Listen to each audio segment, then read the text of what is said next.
السلام علیکم ورحمۃ اللہ وبرکاتہ۔ معزز ناظرین کرام، اس وقت دو مشہور عالم دین کی موجودہ صورتحال پر تبصرہ کرنے کے لیے آپ کے سامنے حاضر ہوا ہوں، جن میں سے ایک کا تعلق ملک پاکستان سے ہے، جن کا نام حضرت مولانا مفتی طارق مسعود صاحب ہے، جس کی وجہ سے پورے ملک کے اندر بھی ہنگامہ مچا ہوا ہے۔ دوسرے عالم کا تعلق ہمارے ملک بھارت سے ہے اور ان کا نام حضرت مولانا محمود مدنی صاحب ہے۔ ان کی وجہ سے بھی ہمارے ملک کے اندر بڑا ہنگامہ برپا ہو رہا ہے۔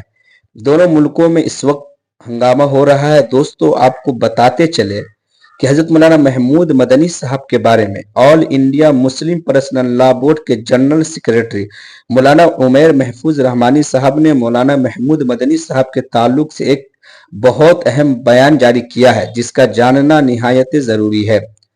دوسری جانب آپ کو بتاتے چلے کہ مفتی طارق مسعود صاحب جس مدرسے میں استاذ و حدیث ہیں، جامعۃ الرشید کے محتمم حضرت مولانا مفتی عبدالرحیم صاحب نے دو ٹوک اور بہت اہم بیان جاری کیا ہے۔ جو خرافاتی لوگ ہیں ان کے خلاف تبصرہ کر رہے ہیں، احتجاج کر رہے ہیں، ان کو منہ توڑ جواب دیا ہے۔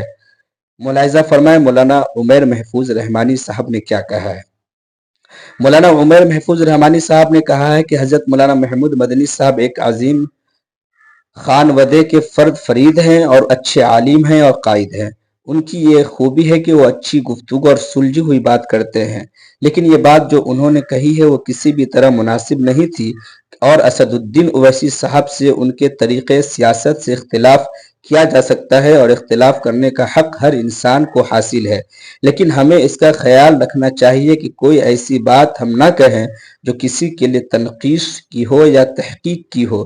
جو حضرت مولانا محمود مدنی صاحب نے فرمایا ہے وہ ایسی ہی باتیں ہیں جو ان جیسے شخص کی زبان سے نہیں آنی چاہیے تھی، اور یہ کہنا کہ ان کے جلسوں میں شریک ہونے والے لوگ پاگل ہیں، یا کہنا کہ لوگ انہیں ووٹ نہیں دیتے، یا اسی طرح کی جو گفتگو انہوں نے فرمائی ہے، بہت اچھا ہوتا کہ یہ باتیں ان کی طرف سے نہ آتی۔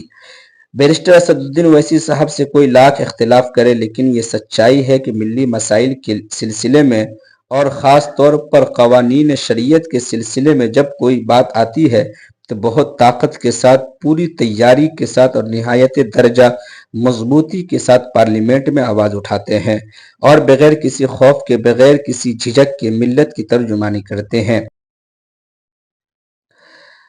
دوسری بڑی اہم خبر یہ ہے کہ جناب حضرت مولانا مفتی طارق مسعود صاحب کے بارے میں کہ ان پر ایک الزام لگایا جا رہا ہے کہ ان کے پیارے رسول اللہ صلی اللہ علیہ وسلم کو گستاخانہ الفاظ سے پکارا ہے، قرآن کی توہین کی ہے۔ ان کو لے کر پورے ملک پاکستان کے اندر ایک ہنگامہ بڑھپا ہے۔ لوگ جو ہے ان کے سر کو تن سے جدا کرنے کی مانگ کر رہے ہیں، فتوے جاری کیے جا رہے ہیں۔ اسی کو لے کر جس مدرسے کے اندر پڑھا رہے ہیں وہاں کے محتمم صاحب مولانا عبدالرحیم صاحب نے بڑی اہم بات واضح کر دی ہے۔ مولانا نے کہا ہے کہ جامعۃ الرشید کے تمام اساتذہ، طلباء اور تمام فضلاء مفتی طارق مسعود صاحب کے ساتھ کھڑے ہیں۔ مفتی طارق مسعود صاحب کو کسی قسم کا نقصان پہنچانے کی اجازت ہرگز نہیں دی جائے گی۔ آپ حضرات بھی مفتی طارق مسعود صاحب کا دست بازو بنے، ہمیں بڑھائے، ساتھ دے۔ سربراہ جامعۃ الرشید حضرت مولانا عبدالرحیم صاحب کا یہ بیان ہے۔ مولانا عبدالرحیم صاحب نے کہا کہ جیسے حضرت مفتی طارق مسعود صاحب کی زبان سے باتیں نکلی ہیں، ہم نے فوراً ان کو تنبیہ کی ہے کہ آپ کی دونوں باتیں غلط ہیں، غلطی کی توبہ کی جاتی ہے، اللہ سے توبہ کرے، توبہ کرنے والا اللہ تعالیٰ کے نزدیک بہت محبوب ہے۔ مفتی عبدالرحیم صاحب فرماتے ہیں کہ میرے کہنے کے بعد فوراً مفتی طارق مسعود صاحب نے اللہ سے توبہ کی، اپنا ویڈیو جاری کیا، اس میں معافی مانگی، اس کے بعد اب کسی کو حق نہیں ہے کہ مفتی طارق مسعود صاحب کے خلاف آواز اٹھائے۔ ناظرین کرام، یہ دو بڑی اہم باتیں ہم نے آپ کے سامنے رکھی ہیں۔ اس کے متعلق آپ کیا رائے رکھتے ہیں ہمیں کمنٹس کر کے ضرور بتائیں۔ شکریہ، جزاک اللہ، السلام علیکم ورحمۃ اللہ۔